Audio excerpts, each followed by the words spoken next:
Je vous propose ici la correction de l'exercice 12 sur le chapitre Loi à densité. Aaron qui roule en vélo de nuit.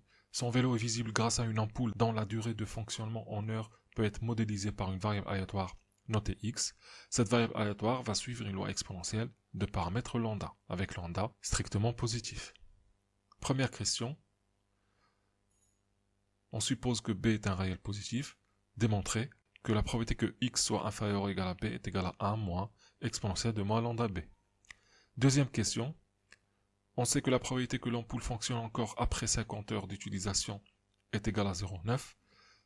On déduire la valeur exacte du paramètre lambda. Et après, calculer la probabilité que la durée de fonctionnement de l'ampoule soit supérieure à 250 heures, sachant qu'elle a déjà fonctionné 200 heures. Je vous laisse réfléchir à l'exercice et on corrigera après.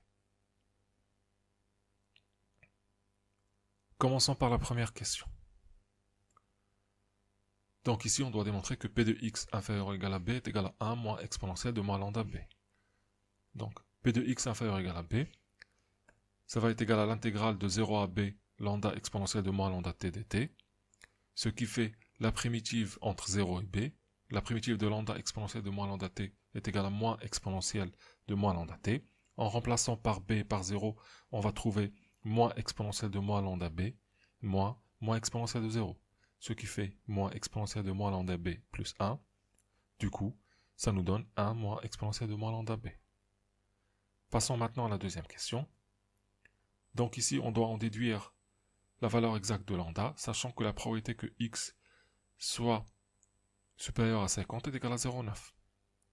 Donc on a p de x supérieur à 50 est égal à 0,9, ce qui fait 1 moins p de x inférieur ou égal à 50 est égal à 0,9. Donc en appliquant la formule de la question numéro 1, ça nous donne 1 moins exponentielle de moins 50 lambda est égal à 0,9. Donc après simplification, ça va nous donner exponentielle de moins 50 lambda est égal à 0,9. En appliquant le logarithme, on va trouver moins 50 lambda est égal à ln de 0,9. En divisant par moins 50, on trouve que lambda est égal à moins ln de 0,9 sur 50. Voilà pour la valeur exacte de lambda. Passons maintenant à la dernière question. Donc ici, on doit calculer une probabilité conditionnelle. Donc la probabilité que x soit supérieur à 250, sachant que c'est déjà supérieur à 200. On va décomposer le 250 pour avoir 200 plus 50. Ça va nous faire p de x supérieur à 200 plus 50, sachant que x est supérieur à 200. Comme x est une loi exponentielle, on sait que c'est une loi sans mémoire, ce qui donne la probabilité que x soit supérieur à 50. Et d'après la question 2, ça nous donne 0,9. Et voilà pour cet exercice.